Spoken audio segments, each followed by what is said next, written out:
15 heures, c'est l'heure de votre journal. Madame, Monsieur, bonjour, bienvenue. Tout de suite, voici les titres de cette édition. Le président de la République préside la 22e séance du Conseil des ministres. 14 questions étaient inscrites à l'ordre du jour.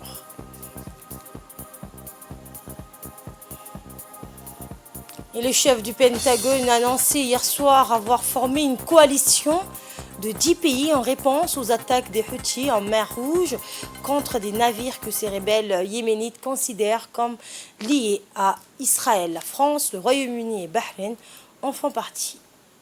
C'était les titres. Bonjour et merci de nous accueillir chez vous. Sous la présidence du chef de l'État et chef du gouvernement Ismaël Omar Guelleh a eu lieu la 22e séance du Conseil des ministres. 14 questions étaient inscrites à l'ordre du jour. Le compte rendu nous est fait par le porte-parole du gouvernement par intérim, Ali Hassan Baden.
Et nous reviendrons donc sur le compte rendu de cette 22e séance du Conseil des ministres dans nos prochaines éditions. Sous le haut patronage du Premier ministre somalien Hamza Abdi Barre et le ministre djiboutien des Affaires musulmanes, représentant le gouvernement djiboutien, Momin Hassan Barre, le Palais du Peuple a abrité ce matin les travaux de la 7e édition du Forum des intellectuels somaliens, organisé par l'Institut Heritage en partenariat avec l'Université de Djibouti. Favoriser une culture de paix dans la Corne de l'Afrique était le thème retenu pour cette année dans un moment où la région de la Corne d'Afrique est confrontée simultanément à de multiples crises par laquelle l'insécurité demeure la plus importante. La cérémonie d'ouverture a vu la présence des membres du gouvernement somalien et djiboutien, le président de l'Institut Heritage, entouré par ses cadres, ainsi qu'un parterre des intellectuels somaliens venus des quatre coins du monde et principalement dans la région de la Corne de l'Afrique. Eh bien, il importe de souligner que ce forum se veut une plateforme de discussion et de propositions concernant les cultures de paix dans toute la sous-région, notamment entre les peuples somalis repartis d'Afrique de l'Est. La cérémonie d'ouverture de ces assises a été marquée par les interventions des hauts responsables de plusieurs figures emblématiques des intellectuels somalis issus de la diaspora et des pays de la région, comme la Somalie, l'Éthiopie, le Kenya, le Somaliland, Puntland et Djibouti.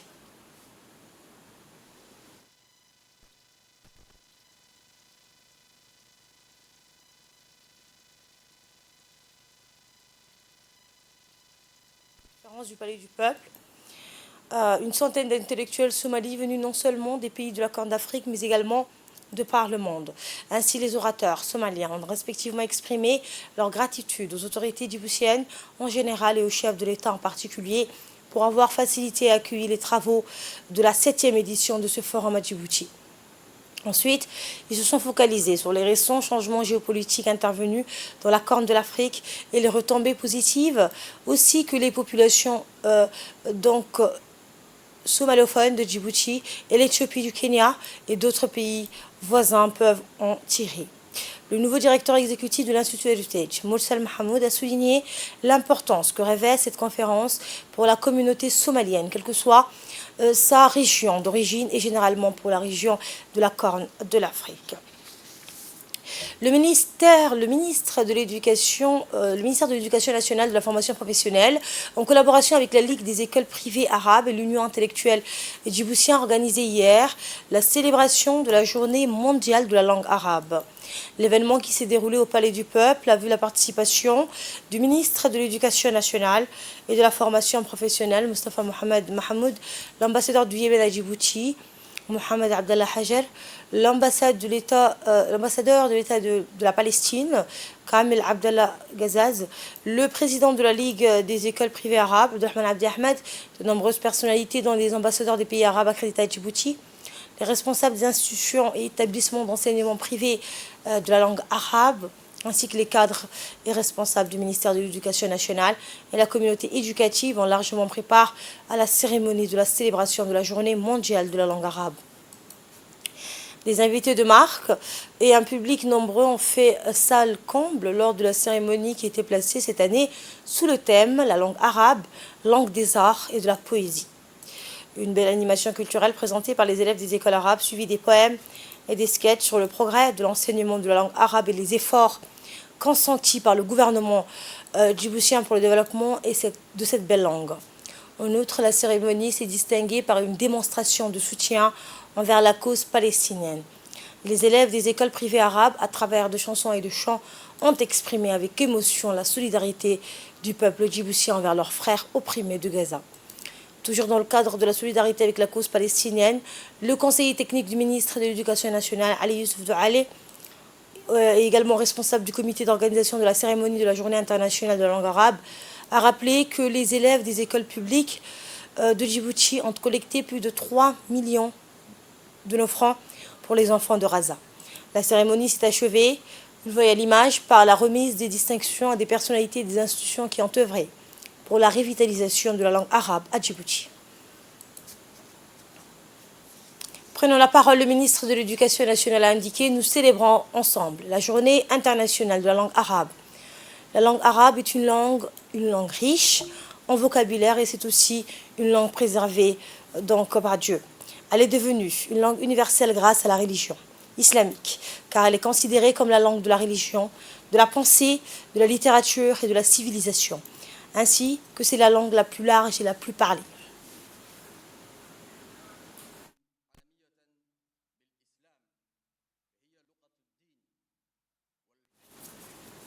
Dans ce contexte, a-t-il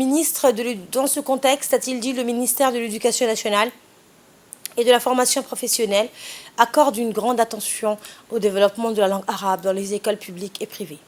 Mesdames et messieurs, en fait, nous sommes fiers de célébrer ce grand jour, a-t-il dit, la journée internationale de la langue arabe, parce que nous appartenons à la nation arabe et à la nation islamique. À cette occasion, je voudrais exprimer mes sincères remerciements et ma gratitude à chaque institution ou personne qui a contribué au service de la langue arabe. Et je voudrais en particulier mentionner le président de la République qui a élevé le statut de la langue arabe et l'a mise à sa juste place. Je voudrais également adresser mes sincères remerciements à l'Association des écoles privées arabes et à l'Union générale des intellectuels djiboutiens pour leur rôle efficace dans la promotion de l'enseignement de la langue arabe à Djibouti. Le ministre de l'Éducation nationale a conclu ses propos en remerciant en particulier l'Institut islamique qui a fortement contribué à la diffusion de la langue arabe et de sa culture à Djibouti. La préfecture de la ville de Djibouti a tenu aujourd'hui la réunion de campagne d'information et de sensibilisation sur les mesures préventives de la sécurité routière. En effet, cette réunion a vu la participation du préfet de la ville de Djibouti, des hauts gradés des différents départements de la police nationale en charge de la sécurité routière et les 6 sous-préfets des arrondissements et de la préfecture de Djibouti. Cette rencontre a permis de souligner la gravité des accidents de la circulation qui ont des incidences tant sociales et humaines, tout en mettant en avant l'importance de renforcement des actions de lutte contre les infractions qui sont à l'origine de ces accidents et contraires aux dispositions réglementaires en vigueur et relatives aux conditions de la circulation routière en question. L'objectif était d'identifier les voies et moyens requis permettant de lutter contre la prolifération des accidents de la route qui ne cessent de prendre une ampleur de plus en plus inquiétante. L'accent a également été mis sur les possibilités de faire évoluer les règles et les obligations associées aux conducteurs, aux véhicules et aux aménagements des voies afin de réduire les risques que des accidents de la route ne se produisent. Aussi, le préfet de la ville de Djibouti n'a pas hésité à évoquer la nécessité de multiplier davantage les contrôles routiers et l'application stricte des sanctions administratives et réglementaires qui s'imposent à l'endroit des auteurs de ces infractions.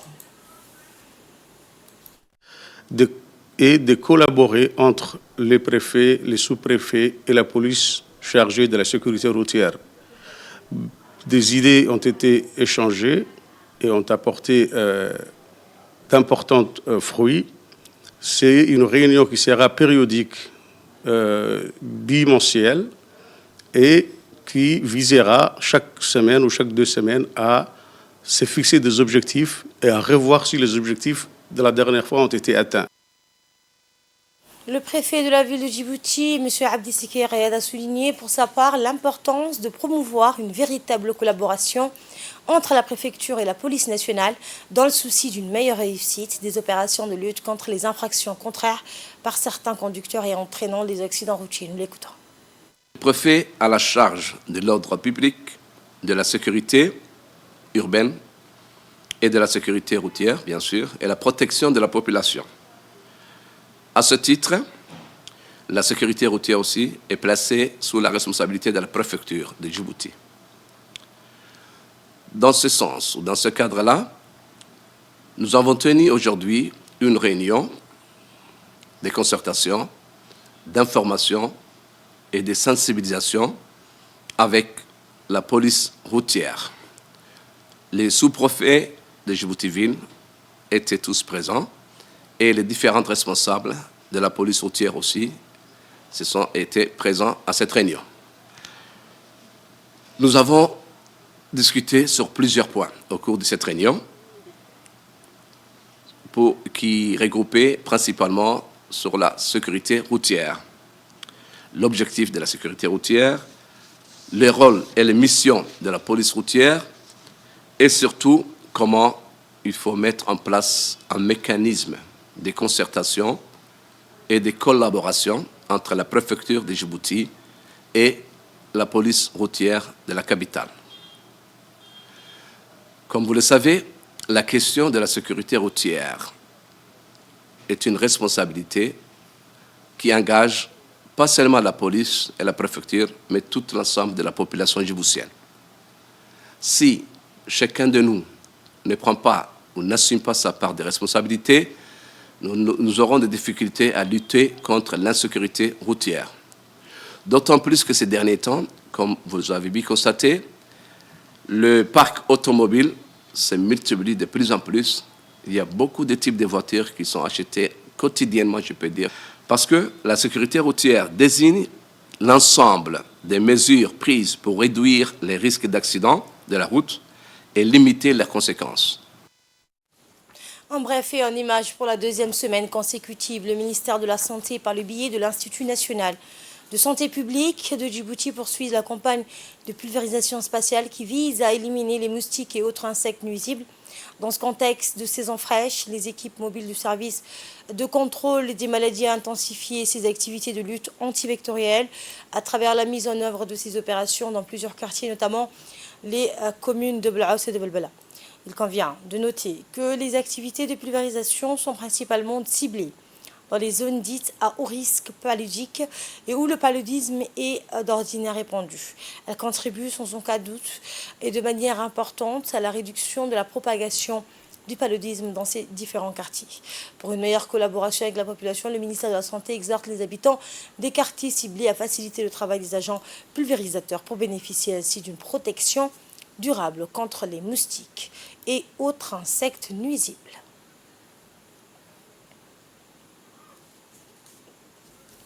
À l'occasion des vacances scolaires et des festivités culturelles à Tadjoura ce week-end, la direction des affaires maritimes et le personnel du ferry informent que le ferry Mohamed Burhan Rassim effectuera 2 navettes le jeudi 21 décembre. Le premier voyage, le bateau donc apparaîtra à 7h pile du matin et le deuxième à midi. Veuillez donc vous présenter 1 heure en avance. Autre information, dans le cadre du projet de gestion intégrée des ressources en eau, l'Agence djiboutienne de développement social, l'ADDS, a organisé un atelier de formation destiné aux associations et coopératives du parcours du projet PGIR au Conseil régional de Bok. Eh bien, durant cet atelier, les représentants des associations et des coopératives ont pu interagir sur des thèmes familiers, en l'occurrence le déroulement de la vie associative et coopérative, leurs étapes de création respectives, les avantages de chacune, l'organisation administrative et financière de l'association et de la coopérative. Et à l'issue de l'atelier, les représentants ont pu également étudier des cas pratiques de modèles d'AGR, d'activités donc de génératrices de revenus, portés par les associations et par les coopératives. Rappelons que l'objectif global du projet est d'améliorer durablement les conditions de vie des ménages ruraux pauvres et la résilience au changement climatique en milieu rural. Le préfet de la ville de Bok, le vice-président du conseil régional, le directeur du développement social de la DDS et le coordinateur du projet à la DDS en préparent à cet atelier. L'objectif du développement consiste à améliorer l'accès durable des ménages ruraux à l'eau et aux ressources des parcours. Les capacités de ces structures afin qu'ils mènent à bien leur mission. Et nous remercions au passage la confiance que nous a donnée le ministère de l'Agriculture en signant une convention avec la DDS, en appelant l'expertise de la DDS, et nous demandons, nous remercions le ministère à cet effet.